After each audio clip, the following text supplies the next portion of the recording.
Passons à l'étape numéro 6, la rédaction des parties. Pour ceux qui prennent le chemin en route, rappelez-vous ce plan-là. Nous venons en fait sur la vidéo précédente de faire le brouillon de nos parties. Donc grâce au brouillon, on va pouvoir rédiger nos parties. Alors, je reprends mon brouillon, il est là. Je le reprends et je reprends ma copie, mon travail au propre. Donc je mets mon brouillon pas très loin et je reprends mon travail. Alors, je vais bien mettre en rouge la mise en forme. Vous vous rappelez, ici on a un alinéa de 2 carreaux. Vous avez vu, moi j'ai sauté une ligne à chaque fois comme sur les copies du brevet. Donc vous, eh bien, vous allez sauter 2 lignes. Refaire un alinéa pour marquer le nouveau paragraphe. Le premier paragraphe, je vous recommande de toujours commencer par un mot-clé. Puisqu'il s'agit du premier paragraphe, commencez par tout d'abord. Comment commencer la rédaction de ces parties? Reprenez votre brouillon. La première phrase de vos parties, elle doit annoncer ce dont vous allez parler. Donc ici, nous, notre première partie, c'est l'atout d'attractivité. C'est pourquoi je vais faire une phrase qui dit que je vais d'abord parler de ça. Et une fois que j'aurai fait cette phrase, je viendrai développer, je viendrai expliquer avec mes points noirs. D'accord? Alors, qu'est-ce que je vous propose de dire? Tout d'abord, on redit, ce sont les espaces à faible densité sont des espaces qui attirent. Et je mets un point. Parce que ma phrase est assez longue et parce que j'ai fait ce que je voulais. J'ai annoncé l'idée. Alors même chose, on prend l'habitude de rayer. J'ai annoncé mon idée, donc je vais venir la rayer ici tout de suite pour me rappeler que j'ai bien fait le travail. Et maintenant, je regarde. J'ai le droit de parler de tout ce qui est en noir. À vous de savoir par quoi vous voulez commencer. Quand on est en histoire, c'est plus simple parce qu'on peut respecter souvent un ordre chronologique. En géographie, vous allez devoir respecter plutôt un ordre thématique. Je vous propose de commencer par parler de la localisation des parcs naturels et à travers cette localisation qui est plutôt avantageuse et qui attire, on viendra expliquer le reste. Donc moi, je vais commencer par parler des parcs naturels. Alors, qu'est-ce qu'on va dire? C'est que ce ne sont pas tous les espaces, d'accord, qui attirent, c'est certains espaces seulement. Toute la diagonale n'attire pas. Le nord est une partie plutôt fragilisée, en marge.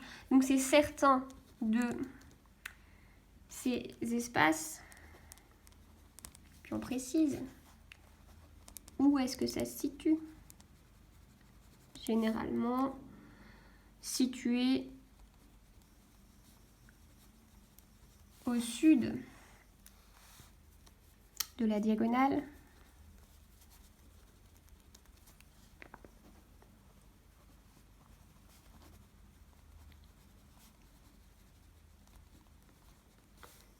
Des faibles densités.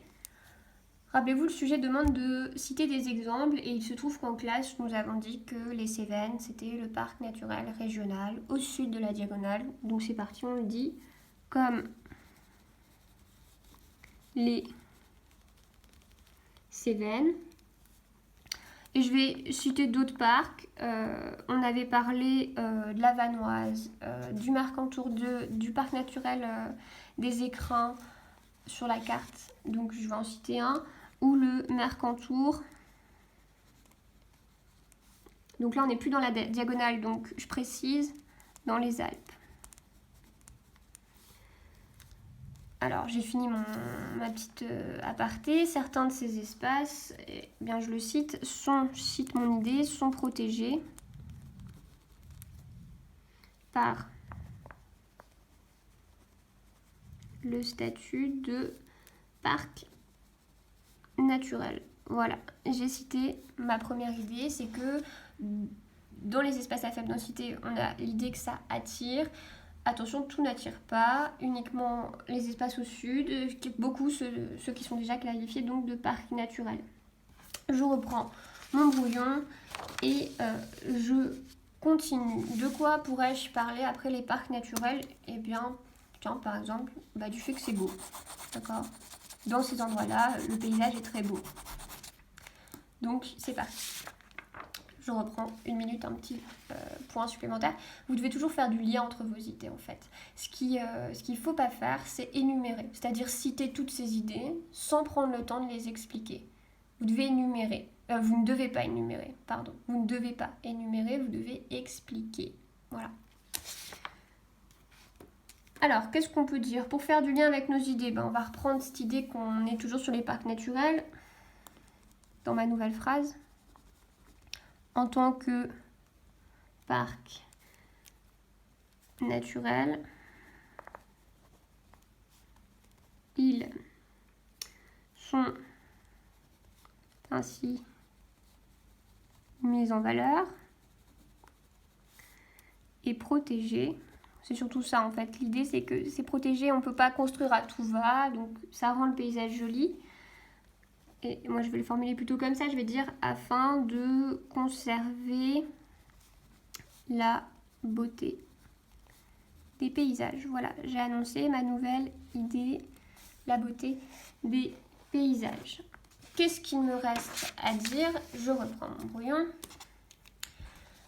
Le calme en noir et les retraités télétravailleurs. Alors, moi je vais tout dire d'un coup parce que je pense que ces paysages sont beaux, ils ne sont pas surexploités. Du coup, ce sont des endroits plutôt calmes et ces gens-là sont attirés, ces néo-ruraux sont attirés par le calme et la beauté des paysages. D'accord? Je le rédige et j'aurai fini ma partie. La beauté des paysages. Je vous propose d'écrire ça. Ce climat apaisant, c'est un synonyme de calme. Ce climat apaisant attire de nombreux néo-ruraux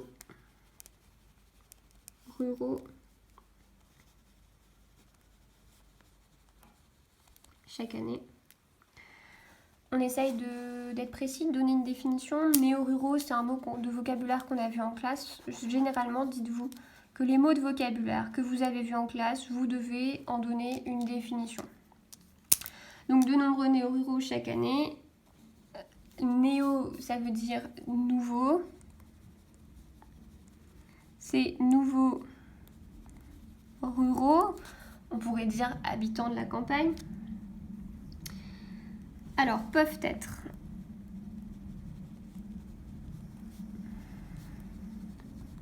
des retraités.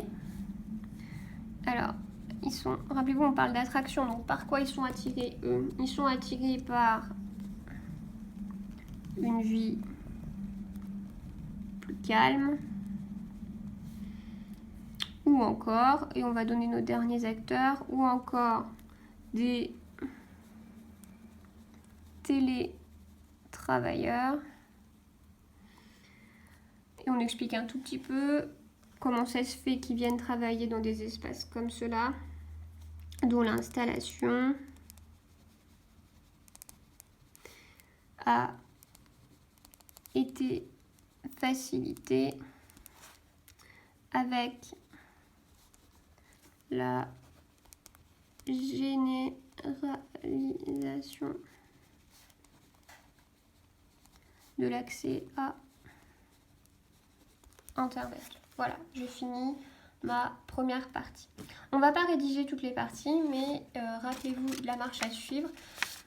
Pour faire ma deuxième partie, j'aurais fait pareil. J'aurais sauté de lignes, un alinéa. Je vous recommande de commencer par 2+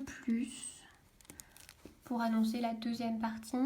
Et pour la troisième partie, on peut utiliser le mot-clé « enfin ». Donc, on aura fait pareil, 2+, on annonce l'atout touristique. Et ensuite, enfin, on annonce l'atout agricole. Vous verrez ça dans la correction que je vous donne sur Pronote. Les parties seront totalement rédigées et vous verrez que ma première phrase, elle annonce, et c'est qu'ensuite que dans les phrases d'après que je viens parler du reste. D'accord? Voilà, on a terminé de rédiger nos parties.